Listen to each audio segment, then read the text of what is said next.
Welcome to My Long Island TV. From Manhasset to Montauk, we have traveled our communities to bring you the following events. I'm your host, Waldo Cabrera. My Long Island TV starts now.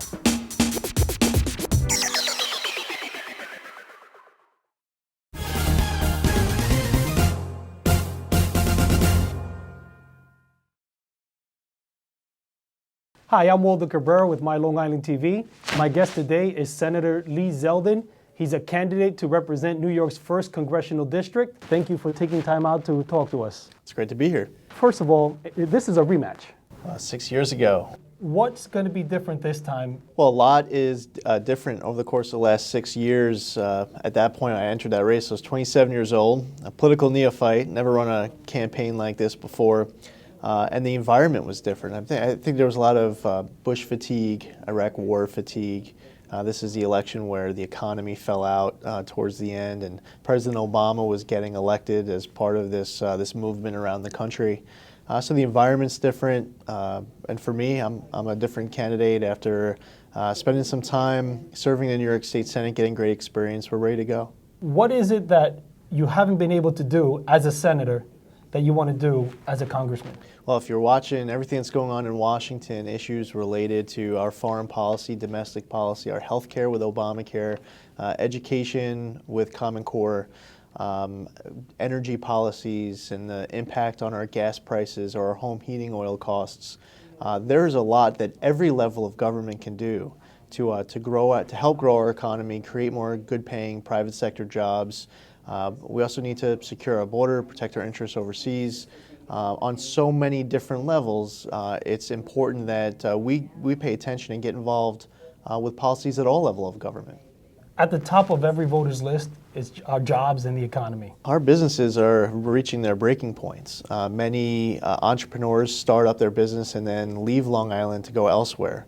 A lot of businesses in the United States have actually outsourced their jobs overseas because there's more of a profit margin to be made for themselves or their shareholders by making those decisions and reducing overhead.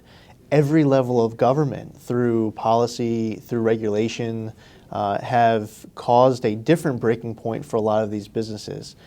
There is no single solution that some magic touch where all of a sudden every business's concern is completely addressed across the country.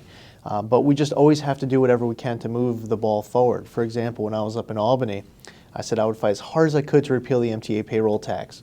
We got eliminated for 80% of employers. There was different opportunities that presented themselves that you just, when you identify them, you try to build a strong coalition of support, being willing to work with partners on both sides of the aisle. To be able to improve the business climate and create jobs.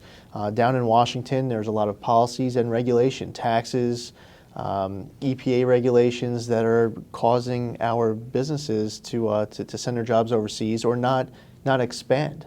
So it's just important to be part of the debate with a concern for those job creators to make sure we don't make their jobs harder, make them easier so that they can expand. So you've been vocal about our problem that we're having in the situation on the border. What do you propose as a solution to that crisis with the Central American kids there? You know, we live in a nation of immigrants. Every one of us have our immigrant story of our families coming here pursuing hope, education, opportunity, wanting a better life for our families. We have unaccompanied immigrant children who are coming across our southern border, many of whom are actually coming up here to Long Island. We need to detain them humanely at the border, but they need to be reunited with their families back home, their parents back home. Parents are turning over their kids to coyotes for this dangerous trip to the United States, and they're coming by themselves, tearing families apart.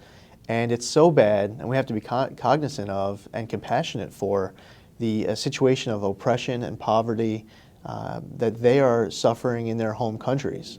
I just don't know if our country necessarily has the bandwidth to invite an unlimited amount of unaccompanied immigrant children to come here to America really without any formal process. We have Border Patrol agents who are right now on babysitting duty at certain locations along the border, and we just need to relieve them of that and do what they're trained to do. And we need to have a secure border. It's something I feel very strongly about. I'm nervous as I see this growing threat over in the Middle East. And our entry process isn't always necessarily a physical border. Any way that anyone can get here into America, I think there's a homeland security concern, especially to see this growing threat rise in the Middle East with this entity, this element that makes Al-Qaeda look like Boy Scouts. On to the Affordable Health Care Act. Is there any part of it that can be salvaged? And if not, what would your solution be? Well, so first off, Obamacare itself has resulted in higher premiums, higher deductibles, lost doctors, canceled policies, longer wait times. I support, there's a couple elements like allowing children with pre-existing conditions or those children able to stay on their parents' policy until they're 26. That can be positive. But there's also numerous Republican solutions in bill form. The incumbent has not yet acknowledged that these bills actually exist, even though that there are bill numbers assigned to them. And these are different solutions worth debating that allow small businesses to pool policies, to allow the portability of policies across state lines, to encourage many in our Medicaid population who are being underserved through the Medicaid system, to be able to have more private choice, personal choice with their policies and their coverage for their families. There are people on Medicaid who actually aren't going to work because if they accept a particular job, they would have less. They would lose their Medicaid coverage. You know, that doesn't make any sense. There's a lot that we need to do with regards to Obamacare. A lot of it's funded through Medicare cuts, Medicare itself, as well as Medicare Advantage.